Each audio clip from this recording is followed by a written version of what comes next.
네, 4월 7일 있을 부산시장 보궐선거 앞두고 지금 뜨겁게 이제 달아오르고 있습니다. 여권에 비해서 야권에서는 예비 후보가 이제 10명 넘게 넘쳐나고 있는데 이 가운데 전 국회 사무총장을 지낸 두 분 날선 공방을 이어가고 있습니다. 오늘 황보선의 출발새 아침 1, 2부에서 차례로 이 두 분 연결해서 직접 얘기 들어보겠습니다. 먼저 여권에서 첫 부산시장 출마 선언한 김영춘 전 국회 사무총장 전화로 연결해서 현재 정치 현안 그리고 보궐선거 관련해서 여러 내용들 들어보겠습니다. 안녕하십니까? 예, 안녕하세요. 김영춘입니다. 예, 그저께 출사표를 냈었죠? 예. 근데 제 소개를 할 때 예. 제가 최근에 국회 사무총장을 6개월 동안 지냈는데 네네. 그 경력보다는 네. 해양수산부 장관을 2년 동안 지냈으니까 예.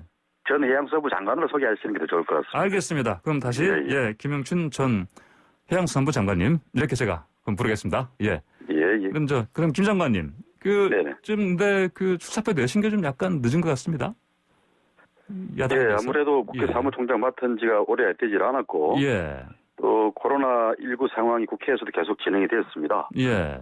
또 정기국회를 마쳐야 되고 작년에 있었던 그런 정점 법안들이 처리되는 걸 기다려서 예. 사표 제출이 늦었습니다. 아, 그러시군요. 자, 출마 선언 전에 노무현 전 대통령 묘역 참배하셨습니다? 예, 그렇습니다. 예, 어떤 이유에서 먼저 하신 겁니까? 제가 10년 전에 부산으로 귀향을 했습니다. 예. 그전에는 서울 광진구에서 국회의원을 재선을 했는데 예. 서울 지역구를 등지고 부산으로 돌아갔던 이유가 노무현 대통령이 작고하시고 난 뒤에 예. 그분께서 꿈꾸었던 지역균형 발전 또 지역주의 정치를 극복해보자 예. 그런 마음으로 부산에 돌아갔기 때문에 네네. 말하자면 노무현 대통령 이어달리기를 한다 그런 마음으로 부산에서 정치활동을 하고 있습니다. 고 노무현 그래서 전 출마를 앞두고 예. 노 대통령님의 그런 정신을 새기고 예. 좀 기도 좀 이어받자 그런 마음으로 찾아뵈었습니다. 예. 자, 그리고 출사표 내시면서 문재인 대통령과 함께 자, 부산의 운명 바꾸겠다 이렇게 말씀하셨습니다. 예. 우리 서울이나 수도권에서는 잘 실감을 못하시는 이야기인데 예. 서울에서 멀면 멀수록 살기가 힘들어지는 시대입니다. 예. 그래서 특히 가장 멀리 있는 부산이나 이런 지역은 지역 고사론까지 나오고 있는 그런 실정이거든요. 예. 지금 부산이 전국 7대 도시 중에서 노인 인구 비율이 가장 높은 도시입니다. 아, 예. 매년 청년층들이 빠져나가요. 예. 그러다 보니까 25년 만에 인구가 지금 50만 명이나 감소를 한 그런 상황입니다. 50만 명이나요? 예. 예. 그래서 지금 위기의 부산이다 이렇게 한마디로 정의할 수가 있는데 네. 이제 위기의 부산을 어떻게 되살려낼 수 있을 것인지 그런 점들을 주로 고민하면서 이번 선거에 임하고 있는 상황입니다. 예, 그러시군요. 자, 이제 벌써 2021년 됐으니까 내년이네요. 2022년 내년에 가덕신공 첫삽 뜨시겠다 이렇게 말씀하셨습니다. 이게 가능한 계획입니까? 어떻게 보시죠? 바쁘죠. 네. 그래서 제가 21년에 내년까지 첫삽을 떠보겠다고 하는 거는 네네. 지금 부산이 2030 세계 엑스포를 유치 신청을 해놨거든요. 예. 그 엑스포 유치 심사에 통과하기 위해서도 그렇고, 예. 또 이 엑스포를 성공적으로 잘 치르기 위해서도 29년까지는 신구항을 완성을 해야 됩니다. 네. 그렇게 역산을 해보면은 내년에 첫삽을 안 뜨면 안 됩니다. 그래서 올 2월 달에 가덕도 신구항 특별법을 국회에서 통과를 시키고, 그리고 이어서 추가적으로 관련 예산들을 확보해서 내년에 첫삽을 뜨는 그런 일정으로 가야 지금 제가 말씀드린 그런 일정이 차질이 없게 되는데 과거에도 인천 영종도 공항 건설하는 과정이나 평창올림픽 때 KTX 강릉선을 건설하는 과정에서도 빠른 속도로 일을 처리한 그런 전례가 있습니다. 이번 특별법에 그런 취지를 잘 담아놓으면 가능한 일이라고 생각합니다. 그러니까 2월에 특별법 통과 목표라고 말씀하셨는데 이것도 그렇죠. 그럼 여야가 또 어떤 의견을 좀 모아야 될 텐데 가능하다고 보십니까? 우리 민주당은 이미 그런 입장으로 정리가 되어 있고요. 예. 국회의원이 140명 가까이 민주당에서는 그 특별법 발의에 서명을 했지 않습니까? 네. 당 지도부도 그렇게 하시겠다는 의지가 있고요. 예. 문제는 국민의힘인데 국민의힘 부산 의원들은 다 비슷한 법안을 제출해 놓기도 했지만 당 지도부는 아직 입장을 밝히지 않고 있고 특히 대구 경북 지역 의원들은 반대를 강하게 하고 있습니다. 예. 이런 상황에서 이제 국민의힘의 태도가 결정적일 텐데, 예. 민주당으로서는 성의껏 계속 논의를 해보고, 정 안 되면은 국민의힘을 빼고서라도 통과를 시켜야 되겠죠. 예, 지금 다급한 상황이니 2월에는 무조건 특별법이 통과돼야 된다. 이런. 저는 국민의힘이 지지를 하고 찬성할 거라고 생각을 합니다. 아, 그러시군요. 알겠습니다. 근데 일각에서는 이제 이미 많이 나온 얘기인데, 이제 김해 신공항 백지화 때문에 백지화하고 이게 가덕 신공항 가닥 잡은 거 이게 선거용 아니냐 이런 비난도 있습니다. 어떻게 들으셨습니까? 지금 이 이야기가 이번 선거 때 나온 이야기가 아니고, 예, 자주 나왔죠. 부산의 신공항 이야기는 2002년에 김해 돛대산에 민항기가 추락해서 129명이 사망을 했습니다. 예. 그것 때문에 안전한 신공항을 만들어야 된다라고 노무현 대통령이 지시를 해서 검토가 시작된 일이거든요. 네네. 그때부터 18년이 걸렸습니다, 지금. 예. 지금까지 일이 안 된 게 잘못된 거죠.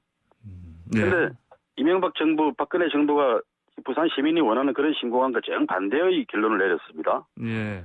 그런 상황에서 문재인 대통령이 지금이라도 거물골을 바꾸어서 가덕도 신공항으로 가는 길을 열어준 거는 천만다행한 일이지. 그런 거를 신공항 선거를 앞두고 있다 그래서 안 한다는 게 말이 됩니까? 예. 부산이나 경남 지역으로서는 이게 절체절명의 어떤 생존의 그런 수단으로 강구가 되고 있는 거거든요. 예. 선거 앞두고 있다고 해서 그런 일도 하지 말자는 이야기입니까? 그건 아니죠. 네, 김영춘 전 장관님, 근데 최근에 또 이 권영진 대구시장, 또 이철우 경북도지사가 감사원 공익감사 청구하지 않았습니까? 서명했습니다. 이것도 강하게 비판하셨죠? 그렇습니다. 예. 그분들께서 왜 그렇게까지 하시는지 저는 잘 이해가 안 됩니다. 대구 경북은 이미 경북 지역의 통합 신공항을 건설하기로 하고 지금 진행이 되고 있는 사안이거든요. 예. 그러면 김해 신공항하고 가덕도 신공항은 사실 거리가 얼마 되지 않습니다. 네. 고속도로로 연결한다 그러면 10분 정도 거리거든요. 예. 그런데 김해 신공항을 지금 신공항이라고 할 말을 붙이는 것 자체가 그 엉터리 같은 그런 장면인데요. 기존 김해 공항에다가 활주로를 옆으로 붙여서 한 30% 정도 승객을 늘려보겠다는 그런 계획입니다. 예. 그런 김해 공항 확장안이 엉터리이기 때문에 과거에 잘못된 정치적 결정이었기 때문에 부산 시민들이 반발을 하고 지금 가덕도 공항을 요구하고 있는 건데 고속도로로 10분 거리에 있는 가덕도 공항을 가는 게 뭐가 그렇게 대구 경북 입장에서 잘못됐다고 하는 건지 저는 이해가 되지 않아요. 네. 자, 알겠습니다. 자, 야권에서는요, 박영춘 전 국회 사무총장이 진작에 그 수사표를 던졌습니다. 근데 이분이 공약 중에 이른바 어반 루프 사업이 들어가 있는데 이거에 대해서 강하게 비판하셨죠? 예, 그렇죠. 예. 왜 그렇게 비판하셨습니까? 이게 현실성이 없습니까? 미래 기술이죠. 그래서 먼 미래에는 가능할 겁니다. 예. 근데 그분이 어제 반박하는 거를 발표하고 그랬던데. 예. 보니까 한마디로 어설픈 공부가 초래한 황당 공약입니다. 황당 공약이라고요? 예. 지금 미국에서도 작년에 실험 트랙, 실험 튜브로 한 몇백 미터짜리를 만들어서 최고 속도 172km짜리 실험을 한 적이 있어요. 예. 이게 현재 가장 앞선 실험인데요. 예. 그 사람들에 의해도 지금 2030년까지 상용화 목표인데 전문가들은 그렇게 안 될 거라고 예측을 하고 있습니다. 예. 박 후보께서 어제 우리나라의 그 유수한 관련 기술 전문가라고 했던 그 울산과학위원회 교수님도 2035년까지는 상용화가 안 될 거다. 이렇게 이야기를 하신 적이 있는데 지금 부산은 그야말로 경제가 쪼그라들고 인구가 빠져나오고 시민들이 숨이 깔딱깔딱 넘어가려는 분들이 많은 그런 위기의 도시인데 이런 위기의 부산에 1년짜리 시장 보선이 1년짜리 아닙니까? 설령 그 다음에 또 된다고 하더라도 5년 시장 임기 중에 이런 일들을 착수하기는 어려운 그런 상황이거든요. 또 정부가 문재인 정부가 이런 기술에 돈을 10조 원 투자한다 그러는데 그것도 사실 거의 거짓말에 가까운 이야기입니다. 문재인 정부의 핵심 성장 동력 과제 중에 13개가 있는데요. 그 안에 이런 지금 이건 어반 루프라는 건데 네. 하이퍼루프라는 게 아주 단계 과제로는 언급이 되어 있습니다만은 하이퍼루프. 네네. 예. 이런 도시 안에 무슨 짧은 거리에 어반 루프라고 하는 이런 거를 추진한다라는 그런 언급은 없습니다. 아예. 네. 그런데 마치 그 이동체 기술이라 그래서 스마트 이동체 기술에 10조를 투자한다 그렇게 돼 있는데 이 어반 루프는 사실 거기에는 거의 끼지를 못하는 과제거든요. 그래서 제가 어설픈 공부가 초래한 참극이다. 참사다 이렇게 말씀을 드리는 겁니다. 예, 그러셨군요. 자, 이제 방금 그런 돈이 있으면은 그 어려운 위기의 부산 시민들에게 어떤 일을 더 바로 해줄 수 있을 것인지를 고민하는 게 1년짜리 임기의 이 보선 후보가 할 일이라고 생각합니다. 예. 자, 지금 야권에서는 박형준 전 국회 사무총장이 뭐 여론조사들 보면 좀 두각입니다. 이제 이분이 가장 앞으로 만약에 이제 선거 치르실 때 힘든 경쟁 상대가 될 것이다. 뭐 아무래도 저는 그렇게 생각하지 않습니다. 그렇지 않으십니까? 예. 부산에서는 뭐 박 후보든 이현주 후보든 뭐 박성훈 후보든 어떤 분들이 강해서 제가 두려운 상대다 그런 생각은 전혀 없어요. 다만 부산에서는 국민의 힘이 강합니다. 과거 30년 정도의 세월 동안 부산 정치는 거의 국민의힘이 독점해왔거든요. 시민들께서도 계속 지난 지방선거 정도를 제외하고서는 국민의힘을 일방적으로 지지를 많이 해주셨고요. 작년 4월 총선에서도 전국이 민주당이 우세한 분위기로 가서 결국 180석 가까운 의석을 만들었는데 부산은 거꾸로 6석에서 3석으로 줄어들었지 않습니까? 민주당이. 이런 상황에서 국민의힘을 지지하는 시민들의 기존의 정서가 무서운 거지. 국민의힘의 개별 후보들은 저는 무섭지 않습니다. 알겠습니다. 자, 김영신 전 장관께서는 그 전에 오거돈 전 시장에게 양보를 하셨습니다. 근데 이제 오 전 시장이 성추행 사건 때문에 이제 이번에 이제 선거가 치러지는 것인데 이런 상황이니까 이제 사실 좀 불리한 정서도 있지 않겠습니까? 선거에서 이길 자신 있습니까? 그렇습니다. 그 정도 큽니다. 그래서 저도 작년에는 저 스스로가 시장 선거에 안 나가야 된다고 생각을 했고요. 그래서 국회 사무총장직도 수락을 했던 겁니다.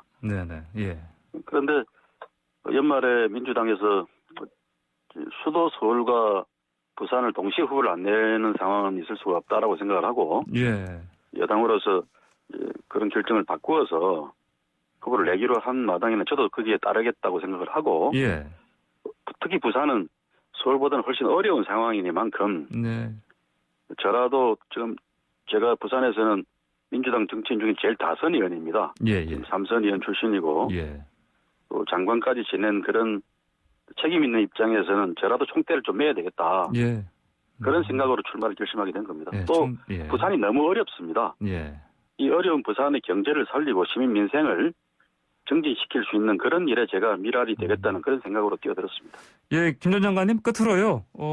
좀 짧게 차별점 다른 후보들과 한마디로 정리 좀 해주십시오. 지금 이 위기 부산이 앞으로 20, 30년 운명을 결정할 수 있는 중대한 결정이 앞으로 1년, 2년 사이에 다 이루어질 겁니다.